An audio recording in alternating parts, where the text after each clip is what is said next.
Now, with millions of people traveling by air every day, no wonder airplanes are the place where you can easily pick up a virus. What's worse, even the healthiest person can get ill during a flight. Close quarters, shared air, low cabin humidity – all these factors increase the risk of catching some nasty germ. Luckily, there are ways to protect yourself. Pick a window seat. People in window seats don't come into contact with as many people as those sitting in the middle or aisle seats. They're also further from all that action unfolding in the aisle, with passengers sneezing, coughing, and spreading germs. Plus, statistically, window sitters leave their places less often than others and have fewer chances to pick up a virus in the bathroom or some other place. By the way, if you choose a window seat, try to make sure it's in the rear of the airplane. It'll reduce the number of passers-by even more. Be careful with your reservations. Remember that when you're traveling on a larger plane, you're more likely to get an opportunity to change your seat if your neighbor won't stop coughing and sneezing. If it's possible, pick a business or first-class seat. You'll have more personal space there. Try to fly during non-peak times. That's on Tuesdays, Wednesdays, and Saturdays between 5 and 7 a.m. or after 8 p.m. It'll increase your chances to get on a partially empty flight. Bring your own blanket. Some airlines offer their passengers pillows and blankets to make them more comfortable during long or overnight flights. It may be tempting to accept this offer and not bother bringing your own stuff. But remember that airlines wash blankets and pillows very infrequently, and you'll never know whether the previous passenger used your pillows to muffle a coughing fit and your blanket to wipe their runny nose. Ew! Maybe packing your own pillow and blanket is actually worth the trouble. Wash your hands. I know, it's too obvious, and you've heard this advice thousands of times, but it's only because washing hands does work. Make sure you scrub your hands with soap for 20 seconds and rinse them under warm, running water. Along with being the first defense against such dangerous bacteria as Salmonella or E. coli, regular hand washing also prevents more than 21% of all respiratory infections. Do not touch your face. The transmission of viruses and bacteria has a lot to do with your hands. You touch a lot of stuff during the day, and if some surfaces are infected, you're bound to get germs stuck to your hands. Every time you touch your eyes, nose, or mouth, which are the most sensitive areas, you provide these viruses with an easy way to enter your body. Wear a surgical mask. During virus outbreaks, consider wearing a surgical mask, especially if you're sitting next to someone who seems to be ill. You can get such a mask at any pharmacy, and it'll protect you against an airborne disease. Keep in mind, though, that a mask is only partially effective against illnesses transmitted through the air. Yes, it'll mechanically prevent viruses carried by air droplets from reaching you, so make sure that the mask you're wearing covers your nose and mouth. But your mask won't provide 100% protection. Plus, you'll need to change it every 20 minutes or so. That's why you'd better take some additional precautions.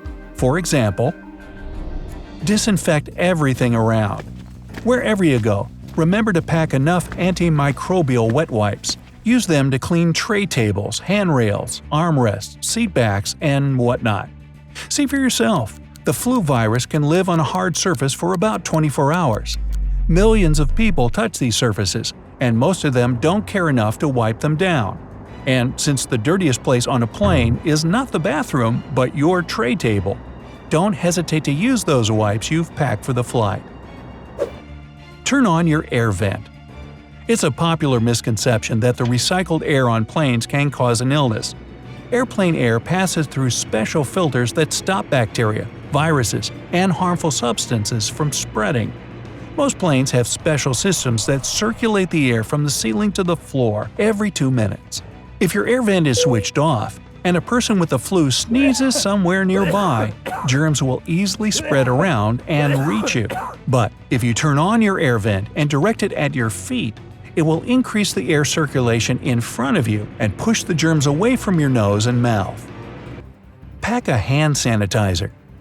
While traveling, you're likely to have times when you can't get to a sink and soap when you most need them. That's when a small container with hand sanitizer will come in handy. You can use this liquid to clean your hands or wipe something that looks suspiciously dirty. Wipe your phone.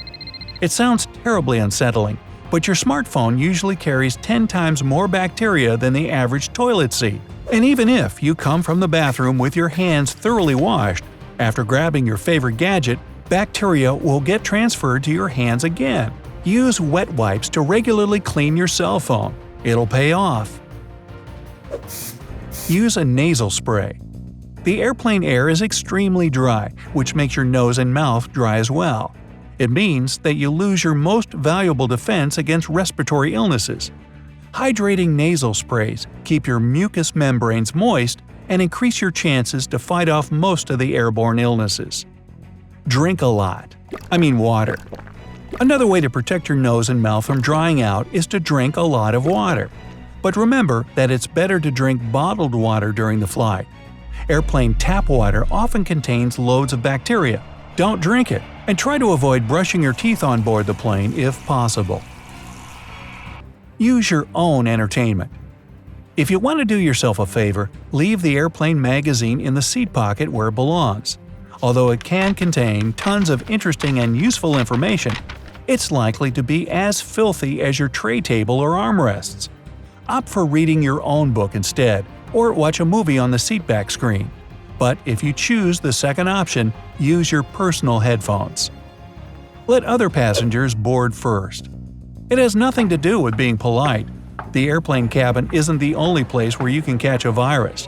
While boarding, hundreds of passengers are clotted together in tightly packed lines. These conditions are perfect for transmitting viruses from one person to another. So take your time and let others board first. Avoid using the bathroom. Now, I don't mean you should spend 10 hours squirming in your seat. But on a short flight, when you don't have any real necessity to visit the bathroom, it's better to stay in your seat. This way, you'll come in contact with fewer people and germs. Sleep before the flight. Your immune system gets weaker when you're tired. It means that it can't protect you as well as it's supposed to. Get a lot of quality sleep the night before your flight. It'll help keep your immune system at the ready to fight off stray germs. Here's to your health. Hey, if you learned something new today, then give the video a like and share it with a friend. And here are some other videos I think you'll enjoy. Just click to the left or right, and remember, stay on the bright side of life.